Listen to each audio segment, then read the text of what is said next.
Yo, yo, yo, welcome to Wolf Went Through, everybody. Glad everyone's here. Hope everyone's having a great day on this lovely Wednesday.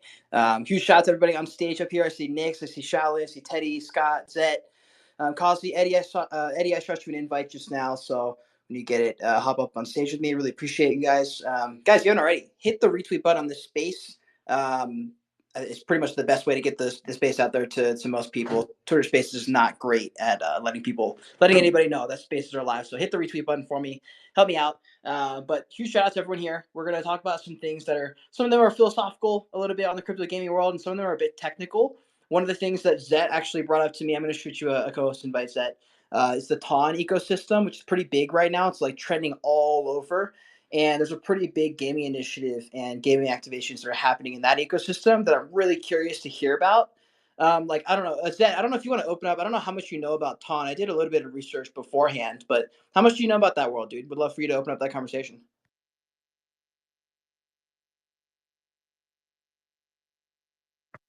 Hey, thanks for being patient. My mute button was stuck. Something was happening there. But anyway, what's good, everybody? GMGAGN, how y'all doing? My name is Zet, aka Meta Zet, because if you met me, you met a Zet. And this is Wolf Gaming. So stoked to be here and kick this thing off. You know, I'm not the expert with ton and all of that, but I do know it's popping off like crazy right now. Some of the ones, there's like Hamster Combat or something like that.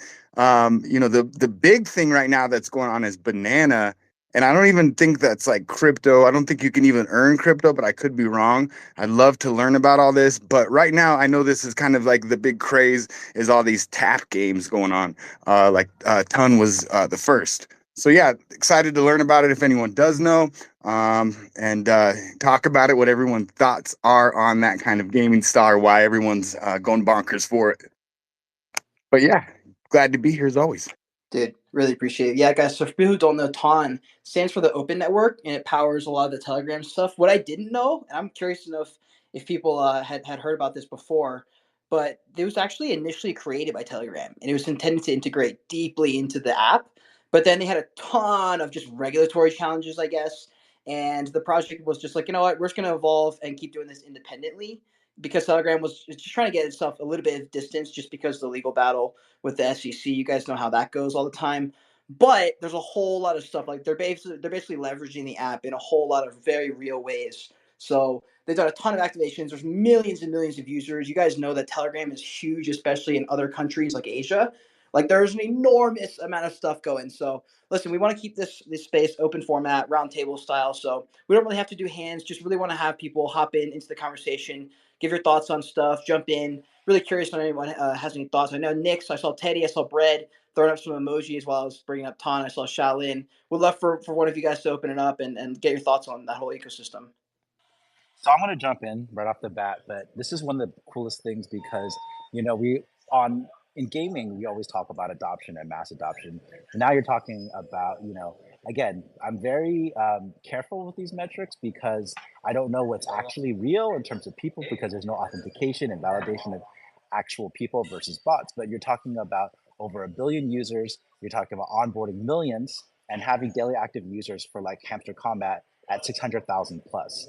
So you're seeing huge, massive numbers that are really translating to adoption. But what I really love is the fact that it's simple. And to Cade's point, I've actually talked to a few creators who are building with TON in terms of amplification and education.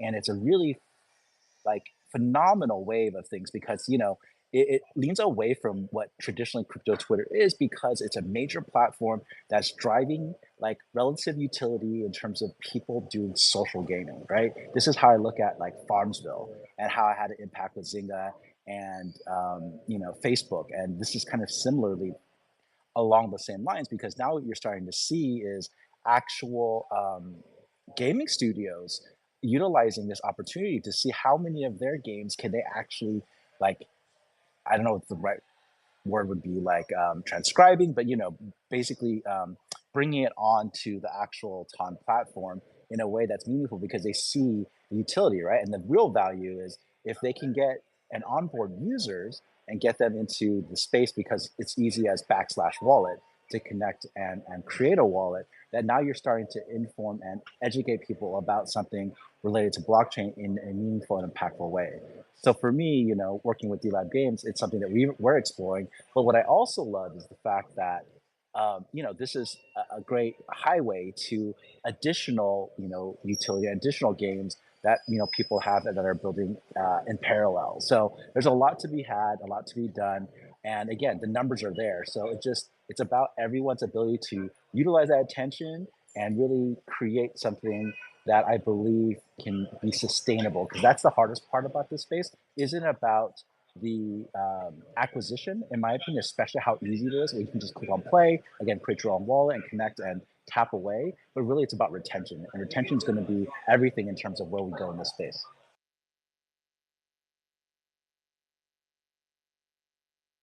Yeah, Scott, go for it, man. You don't have to have your hand. Guys, by the way, Scott's been doing a bunch of stuff. I'm really curious on his take on that. Yeah, no, I think the Shaolin had a lot of really great points that he made. And I'd like to kind of branch off from his retention point, because in the space for the last few years, games come and go and claim they have millions of downloads and all these players and daily active users, right? Where's the revenue? What revenue your company's making? Like, yeah, sure, we're all here for Web3. We're all here for, trying to evolve the gaming space. But at the end of the day, it's a business. If you're not making money, how on continuing the business, right? I mean, how many Twitter people have posted over the course of the last few weeks that Web3 gaming is dead, right? I don't believe with that sentiment at all, but I just think that what people are really saying is that they're just kind of sick and tired of seeing all of these studios brag about how many daily active users they have, but the revenue is not being posted. And for example, if you have 5 million downloads on your game in the Google Play Store or iPhone store, but you have 200 reviews, like, the math isn't mathing, right? If your game is so fun and all these people are downloading your game because it's so amazing, why aren't they bragging about it or making content about it? Why am I not seeing content on YouTube, on X, on Kick, right? So, retention is huge. It shows that your game is sticky. But if you want your game to be around and you want people buying your NFTs or making in-game purchases, people need to spend money, right? Like at WAGMI Games, our game is free to play. You don't have to spend any money in WAGMI Defense to be a competitive player. And I see a lot of my content creators here. Kazi, shout out to you. What's up, girl? You don't have to spend any money. You can be just as competitive. But the game loop is so fun that people want to buy our in-game soft currency Adalium for like $5 or $10, and then use that to make other purchases in the game. Just like every other mobile game on your phone that has microtransactions. This is nothing new, right? And so we were proud to post our revenue numbers the other day. $100,000 in our closed beta with 1,200 monthly active users. That's like 3 to 5 times more than the industry average for people spending money in games. That's a number you can get behind because it shows that your game is sticky and it has a future. 2 million downloads from people in the Philippines running farms isn't going to take your game to the next level. I'm sorry. Only showing up because you might get an airdrop isn't going to make people stick around, because as soon as they get that airdrop, they're going to move to the next game. Why should people stay in your ecosystem? So getting back to what the Shaolin was saying, retention numbers, D1 retention, day 7 retention, monthly active users, super important. Right behind that, I want to see the revenue. Scott, can I ask you a question? I'm not like, again, not again, but this is not trying to be like a gotcha or anything. But you mentioned that the game that you're working on has what, 3x, like 3x industry standard for where you're at in time, right? In terms of revenue. Yeah. So right now, is it just me? I can't hear him right now. No, it broke up for a second there. Yeah, it's spotty. Rip. Yeah, he may have found a call. Oh, he's back. He's back. With 1,200 monthly active users, $1,000 in. Simple math, $100,000 in, 230 an average of $213 per user. Obviously, it's closed beta, right? It's a much smaller pool. Most people are spending anywhere average like 30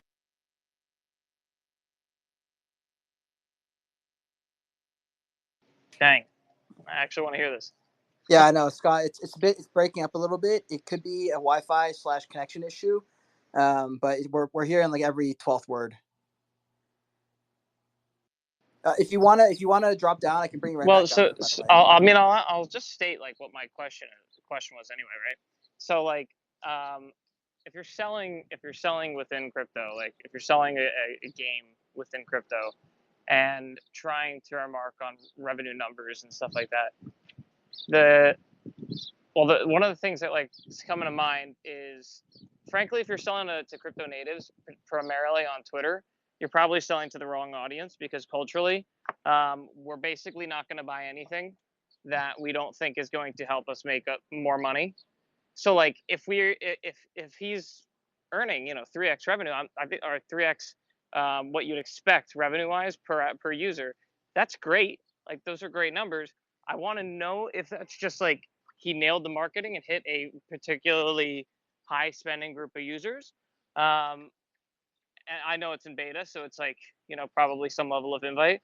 But also, did he nail them? Did he like nail that niche, or is there spend that's going on in an effort to place themselves higher up in the rankings, such that they can get like an eventual potentially vying for a token, right? Like which is fine. Like it's not necessarily the worst business model, and I'm not trying to shit on it. And I think it can work. They're making $100,000 a month. It's great. But it is worth couching opinions, or at least like, what's the word? Adding context, that like part of the reason why people spend so much when they spend, because for example, a lot of people were touting like the ApeCoin numbers, and saying like, look at how much money they're spending on games like Dookie Dash, whatever. They're spending literally millions of dollars to boost themselves in Dookie Dash. And the reason why was because there was an NFT at the end of the road that people were hoping that other people valued. It wasn't because Dookie Dash was intrinsically fun, or super sticky. Like people forgot about it, and otherwise found it mildly annoying to play at times too. So I just we can say we could say numbers, but also, what is there a carrot, or is the game itself the carrot? That was the thing I wanted to ask. But we'll let his Wi-Fi go. No, he's coming back. I just noticed there's some Yay! Awesome. the speaker thing. Scott, let me know if you can hear you. I've still got a blue dot next to yours, but I think you're back. So if you are and you want to respond to Eddie, please go ahead. Also, while we're waiting, it still says blue, so I think it's still. Dude, spaces have been just broken. Spaces have been just outright broken for the last week. It's been bad. Eddie, it's been like, yeah, bad is an understatement. It's been miserable, bro. It's been miserable. But anyways, guys, if anyone's while we're waiting on Scott, if anyone wants to jump in to that point, if there's anything you said, Nick, go ahead. Yeah, like I'd love to jump in, honestly. So recently, like today, we were working at our launchpad, working on incubating a project and sort of putting all the pieces together. And something that we notice a lot with games is, and maybe this is a little bit of like, because of like who occupies the space, but I kind of find that a lot of times we're really great at creating vanity metrics in the space. I feel like, because we like it, if you're like millennial or younger, like we grew up in a way of being marketing experts, and we have this sort of like built-in awareness of virality and like what sells, but in the space overall, I would say we're still pretty behind when it comes to like onboarding and retention strategies, pipeline operations, revenue operations. Like, how are we actually going to create a sustaining ecosystem so we can continue to build?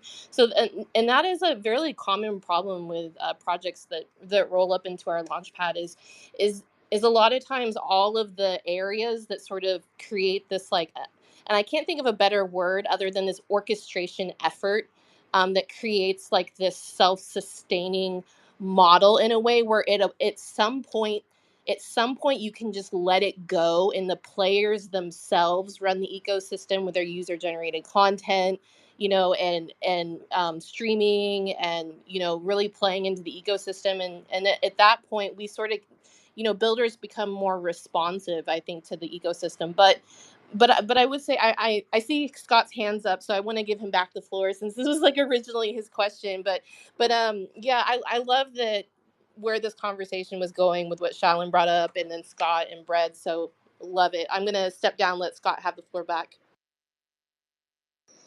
Hey, thank you, NYX.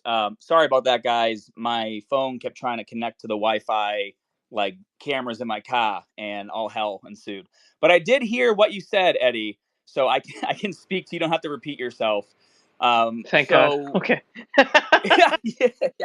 I was like, the one good thing, I could hear Eddie, I just couldn't request to speak. So first things, the $100,000 is over the course of the last 3 months of the beta. So more like 30, 35 grand a month with 1,200 monthly active users. Okay. That's not, I mean, that's in the Google Play Store. So it's a little over 100 grand because 15% of what you make goes to the Google Play Store. Those numbers also don't count the secondary market, as well as people who, wanted to DM us. Like some of our top players will DM us and be like, hey, can I buy, like 5,000 Adalium for like $1,000? And we're like, sure, right? Why not? So we have stuff like that too that's not accounted for in that number, but it's still a big number and we're proud of it. And I saw NYX was talking a bit about vanity too. So they're going to grab people's attention. And when you start heavily doing your advertising, part of your plan is to have big numbers because it's just the law of attraction, right? Like, ooh, that video has 100,000 views. It's probably better than that video that only has 2,000 views. When in most cases, sometimes a video with 100,000 views is just botted, but you watch it anyways because human nature got you. At WAGMI Games, though, we heavily focus on organic. My background is media, and I have been a creator for the last 13 years. A lot of you know me from my fitness channel with over 3 million subscribers. I was one of the first people to create content on a regular basis. I actually created the YouTube fitness influencer category. And the way I built that business was one subscriber at a time. Like I can remember the day my subscribers went from 9 to 10, and I had a celebration in my shitty, studio in New York City that I was living in at the time, right? Um, but counts. Now, because my background is more on the creator side, what I've been doing for the past 3 years since I entered the space is doing my best to get to know the creators in the Web3 space. Sure, I was a big deal when in the fitness side of things. I was a nobody in Web3. So I humbled myself and I tried to learn as much as I could. I joined many spaces and wasn't even invited to be a speaker. Always in the DMs, always responding to people. And because of that, when we started our beta a few months back, I was able to start onboarding a lot of really amazing creators, Kazi being one of them. So we have right now about 22 content creators streaming Monday through Sunday. And that schedule started with just me. And then it was me and just one other creator, Slayer. And then it was just me, Slayer, and Richie. And now it's me, Slayer, and Richie, and 20 other people that are creating content. Now, of course, these people are a part of a campaign that we're doing where we're asking them to make content around the game, around the gameplay. We do giveaways in every single stream that they do. They're making content on their own that's standalone, showing gameplay, showing the different collections and the cards that we have. But what we've found is that our players enjoy playing the game just as much as they do collecting the cards, evolving them, and leveling them up. So we have a mechanic in our game where every time you win a battle, you get a war chest, and that war chest has a timer. So like when you're rank 1, it's a 1-hour timer. When you get up to rank 10, it's a 10-hour timer. You can wait the hour, or you can spend some Adalium in game to open it now, right? So that's why people are buying a lot of Adalium. You can also use the Adalium to buy additional card packs if you want to. You don't have to. Those card packs are NFTs. The cards that come out of the war chests you get for winning a battle are NFTs, so you're getting those for free. And then you're also earning another in-game soft currency. This is all off-chain called Nefi. Nefi is used to level up your characters. So our players are having a lot of fun battling each other, challenging each other. I know Ramen Cash does Throwdown Thursday. 64 World does Fiesta Friday. I don't have a special name for my day, but I just whoop ass for about an hour every Thursday from 7 to 8. We have our own category on Kick. We should have our own category on Twitch relatively soon. 64 World has been just really great for getting that for us. And so I guess the best way to answer your question, Eddie, is the reason why our numbers are looking good and we're proud of them is because we have focused on gameplay first. We've focused on fun to play versus play to earn or play to airdrop. Like imagine a game that focuses on fun to play first, right? And then you tag on the Web3 elements on the back end of that. So we're partnered with Immutable, which means to play WAGMI Defense, you just log in with your email and you're already in the tutorial, right? That email is connected to a Passport wallet, which if you want to, you can go to Token Trove, log in with that wallet, and have access to all of your cards. That $100,000 over the past 3 months does not even include all of the secondary sales on Token Trove. And if you go to Token Trove and you go to Immutascan, you can literally see people opening their war chests all day long and combining their cards to evolve them all day long. It's right there on the blockchain. And a lot of times, so in our game, without getting too into the weeds, it takes 5 commons of the same character to make a rare, and then 5 rares to make an epic, and 5 epic to make a legendary. So you're seeing players battle each other, having so much fun, opening war chests, and then either trading with each other or selling their cards. And when I say sell their cards, guys, like sometimes commons they're selling for like 20 cents, 30 cents, right? It's not like they're making $100 selling one card. But as they start to get what they need and evolve those cards to higher rarities, you're seeing epic versions, which is the one before legendary, selling for like $5 or $6. And you're seeing legendary sell for like $20 to $30, right? These are cards you can earn for free, but people are having so much fun playing and grinding and also probably speculating, right? Because these cards are seasonal. As soon as we roll out our global launch, we'll be going into season 1. So these preseason cards could be sought after. Not because they're special edition in characters. It's going to be the same characters in season 1. But because it's a collectability, it's the flex. Like, hey, we have the same team, but I have beta cards, so I'm better than you, right? Like, that's how we are as gamers. Why did I spend $40 to have a Spawn skin for my Call of Duty character? Because I'd rather run around as Spawn versus the lame characters they give me in the game, right? It's a flex. Doesn't make you a better player, but if your ecosystem is fun and your characters are cool and you have lore and people want to dive into all of that, they get attached to these types of things. Scott, I'm going to jump in real quick. I really appreciate that take. Also, I do want you to finish the take if you're still going to go, but I also want to get some new voices into the conversation as well. I know you mentioned Kazi in here. It's actually the point you're making there, Scott, which is interesting. That might be a pretty good segue, actually. Was kind of talking about the in-game economies as well as strategies to implement kind of like a fair, balanced in-game economy as well as strategy in that sense. Kazi, I'm interested if you have any thoughts. I know you're playing some of his game there as well. I want to get Teddy into the conversation a little bit. He's been quiet, but Kazi, I'll go over to you. So thoughts on WAGMI? Maybe not specifically WAGMI, but just the in-game economies. Like how, maybe how do they differ from the traditional game in-game economies? Where obviously you can resell them in a blockchain way via blockchain. But are there any strategies you think that are cool and interesting about implementing to ensure a fair, balanced in-game economy? Well, I've been playing a lot of games recently and testing like a lot of really historical like Web2 games that have like defined gaming's entire history, right? And I do think that like not every game belongs belongs on the blockchain, like the entire game economy on the blockchain. I don't think a lot of games are a good fit. Like if you think about like one player mobile games, really like you can buy an NFT, you can own it, but then there's no one to share it to like show it off to, right? For example.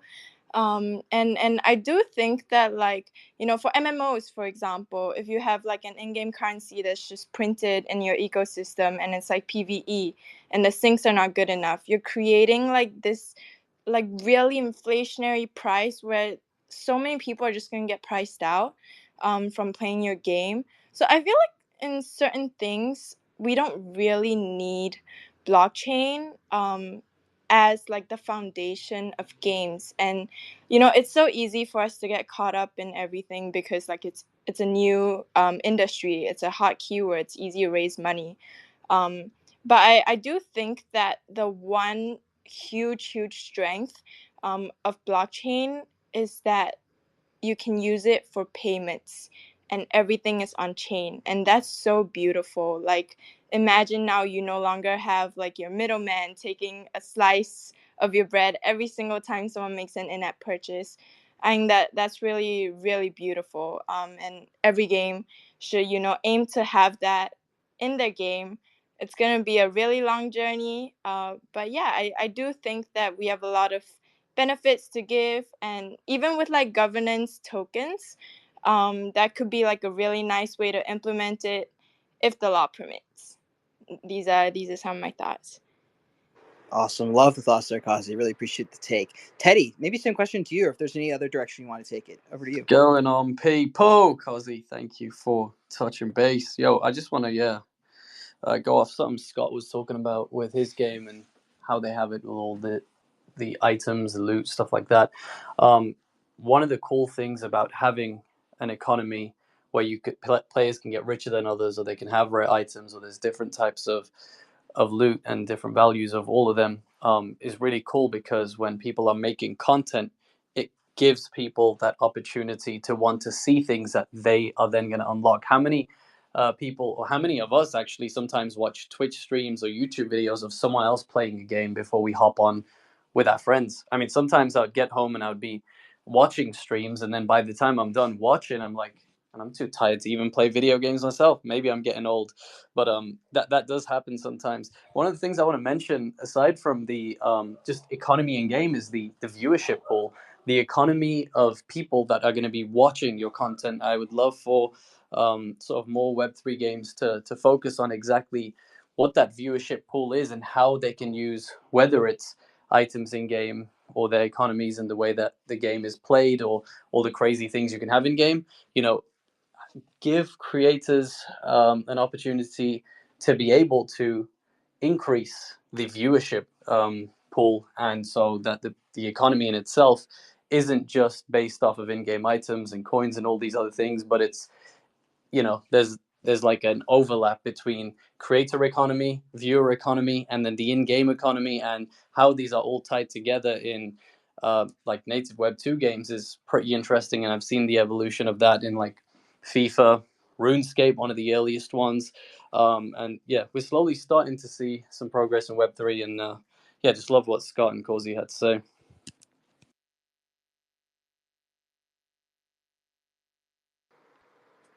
Definitely. Brad, you've been quiet, man. Love to get your thoughts on the conversation so far. It's good to have you. And that beautiful crown Ute. Yeah, GM fam. Yeah, no, just some absolute banger takes. You know, I'm really kind of like vibing with all the sentiment here. You know, and I was just kind of thinking like it opens up this opportunity. You know, what Teddy was saying about like, you know, the people that are watching it. You know, I think that there's not enough focus on that in Web3 gaming.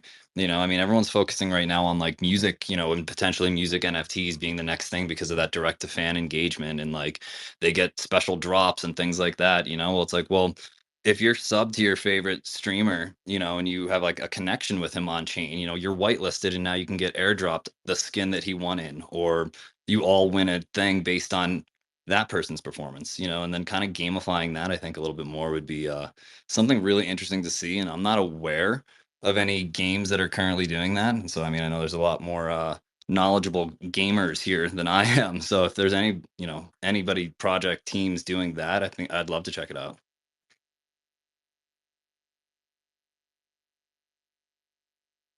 What's up, Scott? Yeah, go ahead, Scott. Thanks, guys.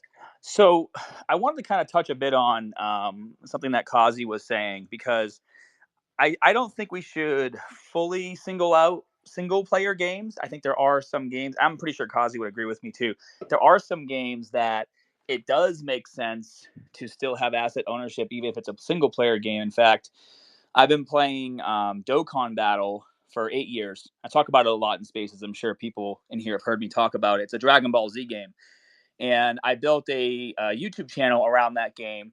And when I was doing it all the time, I grew it to like 60,000 subscribers, and I had 4 other guys. We all started around the same time when our channels basically like a zero, and we kind of created this community around playing the game, doing strategy to beat levels, and then every like couple weeks they would have a new banner where you could summon for new units, and we would always do like collaborations, like, you know, who could summon the best unit, and whoever lost had to like eat chili peppers. Like, we had a lot of fun with it, and we grew a really big community. So something that started to bother me, I spent a lot of money on this game because it was a quote unquote my business, right? Because I was making content every single day and doing content creation, is that because I was doing so many summons on all these banners, I started getting to the point to where I was getting duplicates of all the best characters in the game that I just didn't need, and I couldn't even give them away if I wanted to. And I remember being live on stream many, many times, pulling like a legendary rare Goku character that I already had 3 copies of, and live streaming. My community would be like, man, I've been playing this game for 2 years and I still don't have that card. And I'd be like, man, if I could, I would give it to you, right? And that was my aha moment when I learned about NFTs and how they could work in gaming 3 years ago. That's what got me so bullish on all of this. It wasn't necessarily even the money making. It was, oh my gosh, like that thing that always irritated me about streaming my Dokkan Battle game now is coming to a reality, to the point to where we just started making it so that once you're like rank 8 out of 10, so 8, 9, and 10 in WAGMI Defense, you can start scoring legendary variants of the cards out of the war chests. Every time I do a stream now, I say, okay, if I pull a legendary out of one of my war chests after I win a battle, I'm giving it away on stream. And I've been doing that now for the past 3 weeks since we activated that. And to me, I'm seeing it come full circle because that's what kind of got me in this space to begin with. I wish I could give away amazing cards to my community live on stream, and now I'm doing it. And that's why I'm so bullish on Web3 gaming. Scott, that's actually a really interesting story. In terms of like stakeholder point of views, right? Do you really think that that's like the most ideal scenario for like that particular story of the game that you were playing? Do you think that's the most ideal scenario though? Because like if I were like a game development studio, like my goal is not for everyone to get what they want. My goal is to print as much money from you as possible. 100% agree, right? So what I've learned from speaking with a lot of the guys that are our internal team who manage like live ops and balancing of the game, what we've noticed in our beta is that, you know, people are spending more money in game because they know that there's actually some value that they can take away from those cards later if they're getting duplicates and want to sell them, right? Now, also because these cards are NFTs and the way our system works season to season, you have to quote unquote burn cards to evolve them to the next level, right? So we're going to have even more instances within our game. We have another thing coming called Fusion, where you can actually take, human characters and alien characters to make the third race, which is called Nephilim. We have all these mechanisms that are going to be put in place to give people opportunities to take those cards that are considered super rare and actually scrap them for a chance at maybe getting something even more exclusive, like at random, right? So yeah, I understand what you're saying about extracting value. But I think that pushing the envelope in Web3 and asset ownership, it's also giving you the opportunity to try to find more fun ways to incentivize the user to want to spend money. So like, I feel like, hey, I'm spending money in this game, but if I get things I don't need, I can sell them and then spend even more money in the game. It's almost like at the casino, right? The house always wins. Like you feel like you're winning, but you're spending more money in the casino the more you win. Um, yeah, it all comes down to the game loop. It comes down to the collectability. It comes down to how you're running your seasons, how you're running your battle pass. There's a lot of variables that go into that. But you brought up an amazing point, Kazi, and that's definitely something that should be on everyone's radar that's developing a game right now. Love it, love it. I love this conversation we're having. I want to jump in here real quick, just to kind of reset the space. We have so many legends here joining us today. I mean, I see Jonah here in the crowd.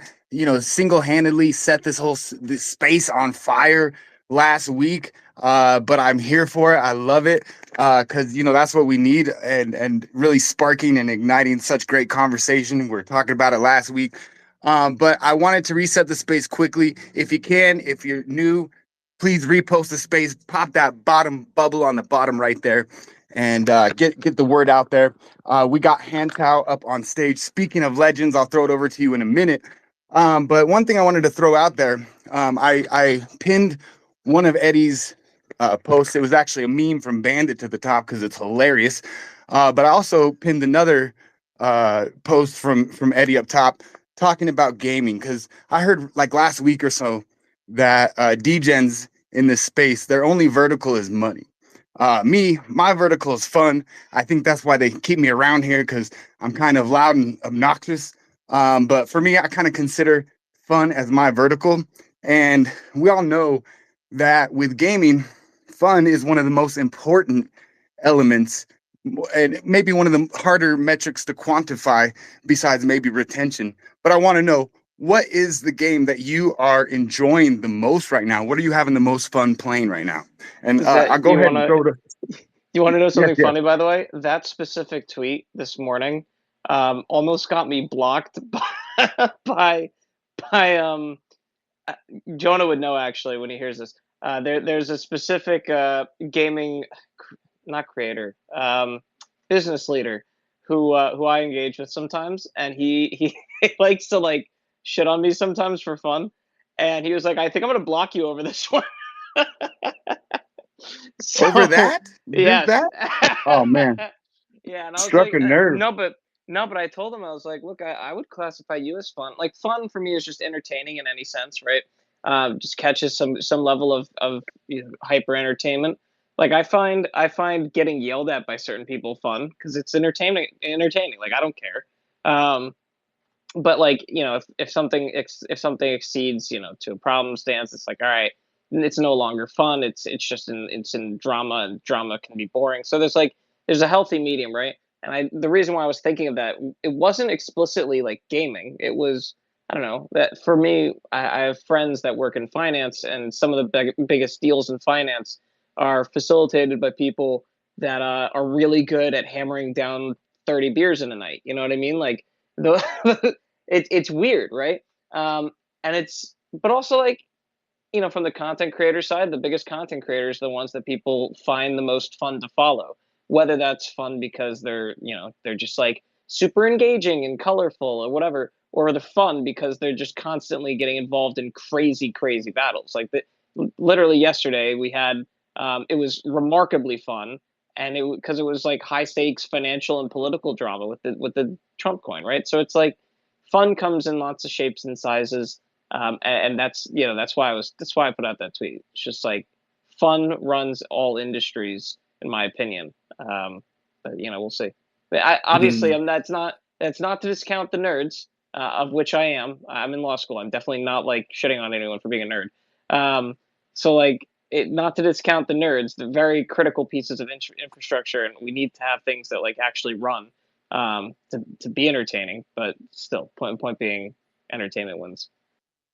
Yeah, I'd just like to piggyback off what Kate said, and when you were talking about fun and how you create these moments of fun in gaming, and it's necessary. One of the things that Scott was talking about when giving away cards and engaging with the chat and the viewers is like fun, but also finding moments of tension has been really, really good. Not to be confused with retention, but tension in itself, creating moments in between the fun where it's uneasy, or when there's, not an overt understanding of what might happen next, but that the implications are going to be crazy. So, for example, yeah, I saw this Jonah dude's video, and he was going in stream chats, and it's like there's an open-ended anything can happen when bro goes into the chat. Anything crazy can happen, and it makes you want to watch the video more. And that's why having a mix of fun and tension in video games, when you're like clenching your booty cheeks, when you're on the edge of your seat, during certain gaming moments, when Scott's like,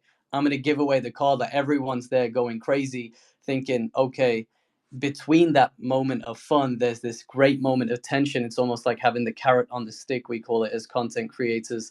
One actually cool metric, quick little case study I want to throw in for you guys is I work with a few big YouTubers, and one of them had Shroud watching a video we helped create. Now, Shroud's a massive streamer, but we used his sort of overview, or his understanding of what content is. Every streamer watches certain pieces of content when they do reaction content, especially these gamers, because it's easy content to make, but they also want to keep it entertaining. So they want to have a mix of tension and fun. One of the things we did was we watched Shroud's reaction to one of our videos that we created as a team, and just used basic things like gaze detection to see, when does this accomplished large creator notice moments of tension and fun, or when do they look away and look at their stream and or might forward the video. So yeah, man, love me a bit of fun, love me a bit of tension, but tying those two together can sometimes give you some great fireworks. Damn, I kind of I really like Teddy's take on this, and I think I have some like insights also from myself. I feel like fun in the context of games, like most of the time when you pick up a game, you do it because you're bored, right? I feel like fun is the removal of that, so it occupies your time and you stay engaged doing it, right? I do think that in games, fundamentally, like two models that are the most successful is one, it gives you a lot of dopamine, like immediate dopamine, right? And two, I think the other type of game would probably be like a progression game where you feel like you're fundamentally making progress, whether like it's in a game, whether it's like growing your town hall, or you're starring up your characters. I think if you're able to perfect these two loops really well, your game will be really fun. Hey, I want to bring on Hento into the conversation. He came up a little while ago. Good to have you, man. Didn't know if you wanted to weigh in on any thoughts. Otherwise, I also have a new question, new topic for the last 15 minutes we got or so. But welcome to the show. Yo, what's up? Thanks for inviting me. Sorry, I was too busy chopping trees and pixels. Yo, all right on. Well, I guess I'll throw this question to you. Curious on you or anyone else on the panel as well on this topic. So, what trends do you guys see that are coming up inside of crypto gaming? There's most of the conversation I see in crypto gaming is typically it's the big question, like, is it dead, is it not dead? And we can have those conversations all day long. But today we've had a slightly different angle, and I really appreciate this conversation. But do you see any trends inside the crypto gaming world that you're looking forward to? Yeah, people are embracing play to earn again, play to airdrop, all these other things I think are just variations of it, but we're seeing that again. And I think people from Gen 1 were probably wrong about how they were looking at marketing and getting users to the game.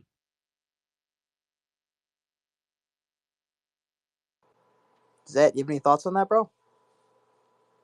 Oh yeah, I love that. I mean, because that's really where I'm looking to spend my time is both a mix of the two, like what I mentioned last, fun, and then any kind of play to earn type mechanics. I mentioned it before here. Nifty Island is one of the games that I kind of grind, but I really enjoy playing. There's a lot of greatness to that. Another one I pinned to the top up here somewhere. They're doing some kind of activation this week with Choose Rich Nick.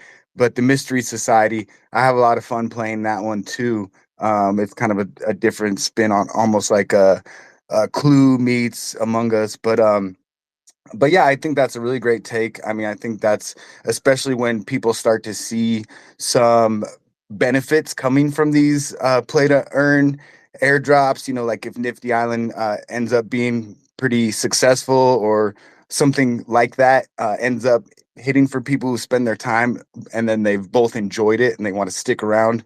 And we've seen this with some successful games already, even on smaller scales, where they have a lot of retention and people sticking around because they just enjoy the game, but they are still earning whatever that token is for that ecosystem. But I think once one like really hits, people and then they do a season 3 or season 4, you'll start to see a lot more people rush in to get in on that action.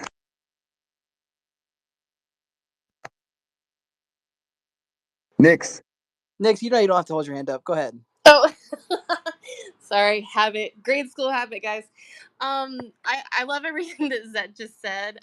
One, to answer Wolf's question, something that I've been paying attention to, which I'm really excited about, is I think like all the new wave of projects that are not necessarily creating new games in Web3, but creating supportive structures for games in Web3. And what I mean by that is example is working with a project right now that's sort of creating this cool way to do character design with these like but sort of like implementing some of like the top fashion trends and basically seeing that being implemented into a game, because we know that for whatever reason, a lot of the younger generation, they spend so much time in their character designs, which I think sort of lends towards building, like the NFT economy in and of itself, because they'll buy the NFTs, they'll buy the assets, they'll buy, those unique components to build their character.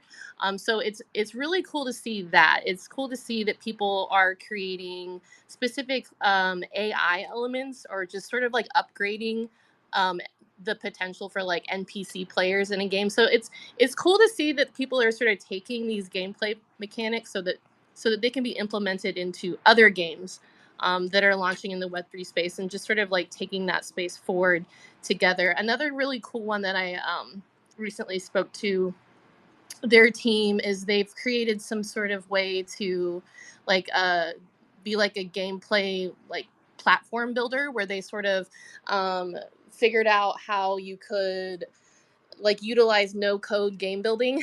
I haven't had a chance to test it out yet, but I love the idea. But that's, to answer your question in short, I'm really loving how we're sort of like looking at this from an ecosystem perspective. And I think that that's, like next level. I think the next wave of games that we see come through. And I think we're kind of already there. Honestly, a lot of the games that come through our launch pads, they kind of shock me, because I still can remember what they were like 2 years ago. and to me, I see that's major progress.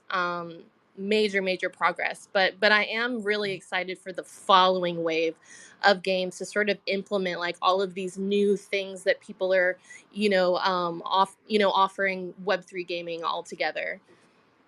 Yeah, but that's it for me. Thanks, guys.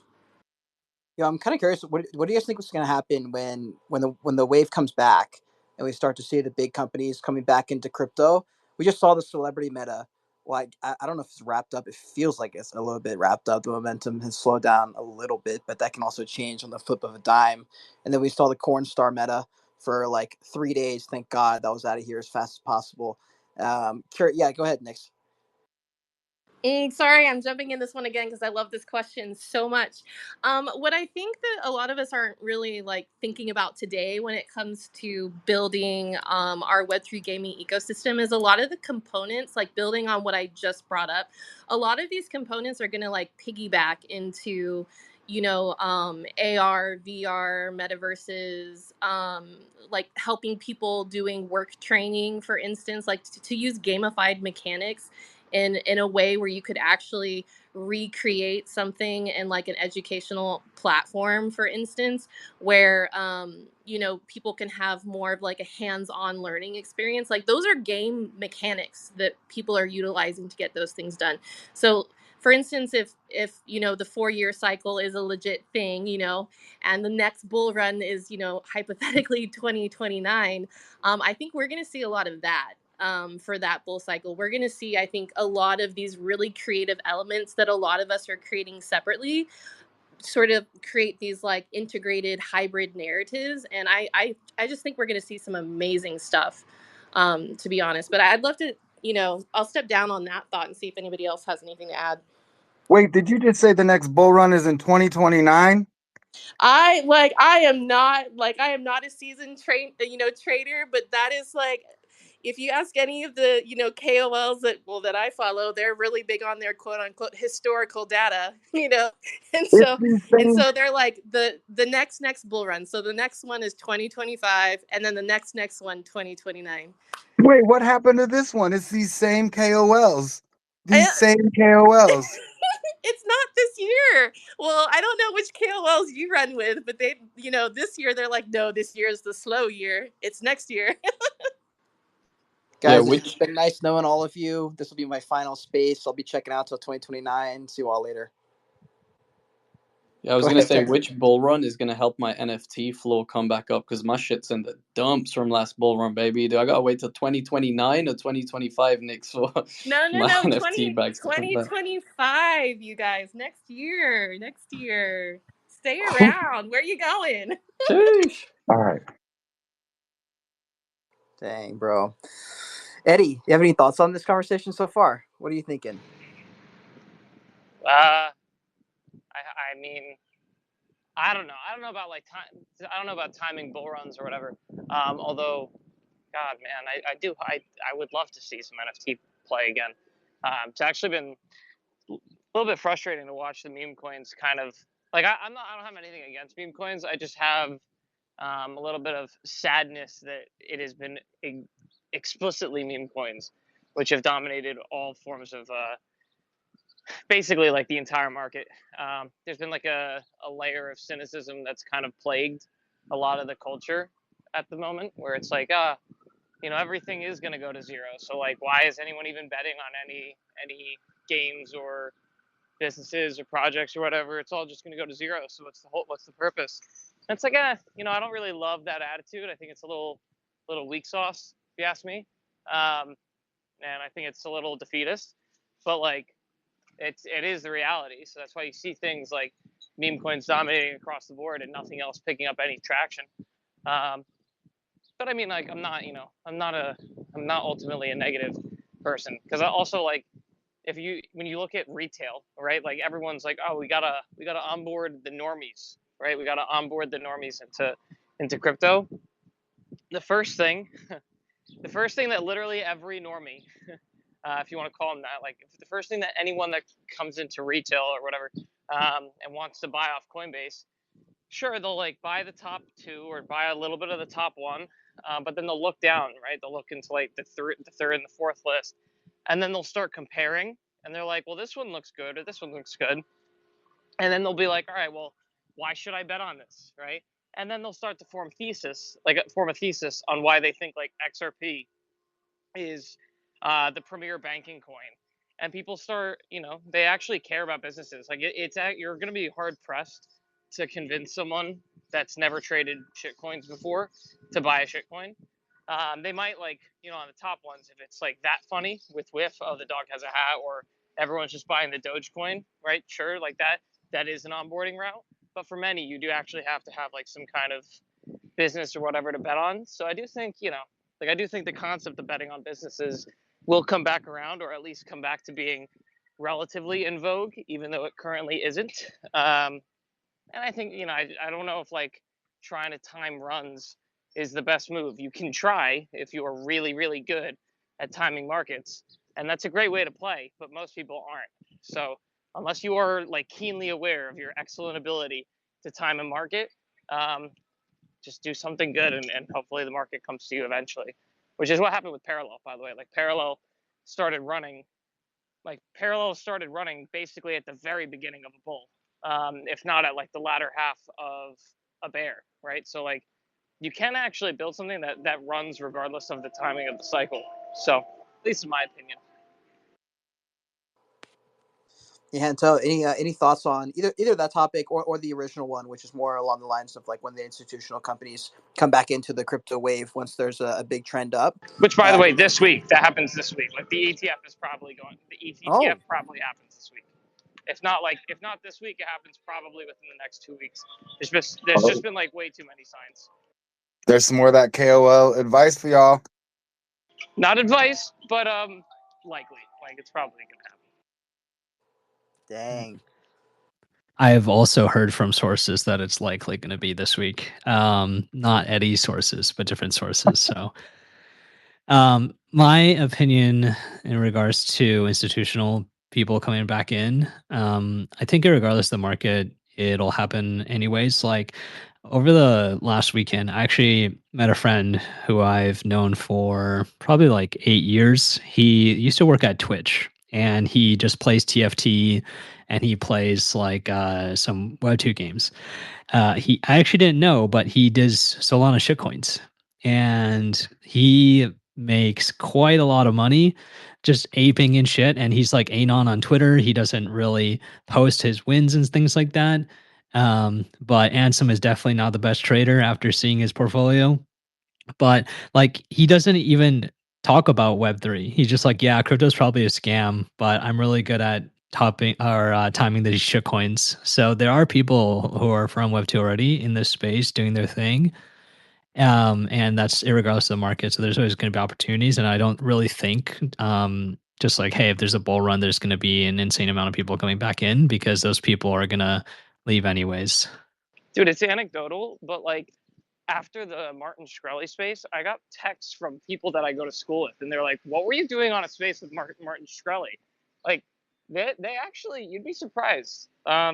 This isn't as quiet of an industry as you think. Like, we do get a lot of engagement. Some of the higher engaging things that you see, like it says, you can literally look at the bottom. It says like, "Oh, 1 million impressions." Like, there are couple million traders, but not all of those impressions are just traders. Like some of this does actually bleed out. It's just, you know. Eddie, are you saying people know what Twitter Spaces are outside of this industry? Unfortunately, yes. I think some people might. I think so. Yeah, some of my friends are like, "What are you doing out there?" I'm like, "All right, oh boy, I have to explain this now." Wow.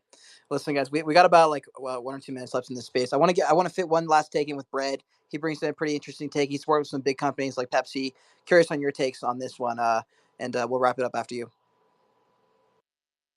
Yeah, man, I think that, I mean, it ultimately always boils down to the problem with Web3 gaming in general is what needs to be on chain and how often does it need to be there. You know, realistically, you know, fan engagement things aside, you know, I mean, then you're talking about like, well, if you are actually minting them things like even if it's a layer 2, it still costs something. You know, even if it's pennies per transaction, you know, from a tech standpoint, it's like those pennies still have to get paid for. So are people invoicing? Are you doing, you know, essentially pre-funded relayers or, you know, like paymaster wallets now and things like that? You know, and it's like realistically, is the juice worth the squeeze, you know, for whatever that game ultimately provides? I think there's been a ton of incredible points made tonight, you know, especially ultimately that like it has to be fun. You know, if people aren't like if people aren't having fun playing your game and it feels like work just to earn like a possible airdrop or maybe some tokens, like you know, you might get like a quick bump right off the start, but like then the hype will die down and like the coin will be worthless and it won't be worth the time for people to even not sit there, you know, to sit there and not enjoy the game. You know, I think that if we really just kind of shift the focus now. You know, I think we started out, you know, talking about the TON, you know, ton, you know, which unfortunately, like, you know, I can't get them in the US, but you know, that's something that's interesting, right? Because they already have all of these users on a platform that isn't Web3 native, you know, and that's really like their strongest point there is that there really isn't, I mean, I think, yeah, Telegram has like 800 million users or something insane like that, you know, and they're working on L2s, you know, which will be stupid cheap. And so it's going to be interesting to see kind of those types of approaches that Web2 gaming companies take. And realistically, if they're even going to bother integrating with, You know, it's like, oh, maybe it'll be Avalanche and maybe it'll be Polygon and maybe it'll be this chain. And it's like, well, maybe it'll just be their own chain that integrates natively into, you know, Steam and Xbox and PlayStation and, you know, like the consoles and things that people are already playing. So I guess ultimately I hope the next bull run is 2025. I hope that it's not going to be till 2029. I don't know if I have that energy. I don't know if I have that much steam left in me. You do. You do. I promise you, you do. You'll find it. You'll find it. Well, we need a little refill along the way, though. I think 2025 would be a good refill until like this 2029 ultimate biggest bull ever thing, you know. But it'd be great if it came next year too. I'm not going to fight that. I'm going to put that out there. So hopefully, you know, if everybody just wills that to happen, I think we'll all be good. I'll be honest, it wasn't even the 2029 comment that shook me. It was Hanto's comment. You know, imagine the irony that it's some Web 2 cat who doesn't even believe in crypto, thinks it's a scam, and I'm their exit liquidity. Hopefully, you're nobody's exit liquidity. Is that, guys? It's been an amazing. It's been an amazing conversation. I've really enjoyed myself. I feel like I learned a lot. Huge shout out to Eddie, to Zet, Nix, Brad, Teddy, Hento, Kazi, Scott. I think we had one or two more up here. Shanta or why am I blanking? Shaolin was in here earlier as well. Just want to give a huge shout out. Thank you so much for spending some time with us today on this Wednesday. Guys, if you haven't already, just follow all the speakers on stage. They're killing it in the gaming world. There's no way we could have this space without them. So give them a follow. If you enjoyed the space, retweet it. We have these spaces about gaming every single Wednesday, same time. So we'll see you guys for next week. We do have spaces every single day here at Wolf Web 3. Tomorrow we've got some awesome spaces lined up as well. Some of them are D-side. We've got a space on, you know, RWAs. We got a space on ETH Lizards. We got a bunch of stuff coming up. And so we'll see you guys there. Have a wonderful day. Again, thank you so much to all the speakers. We'll see you later. Take care.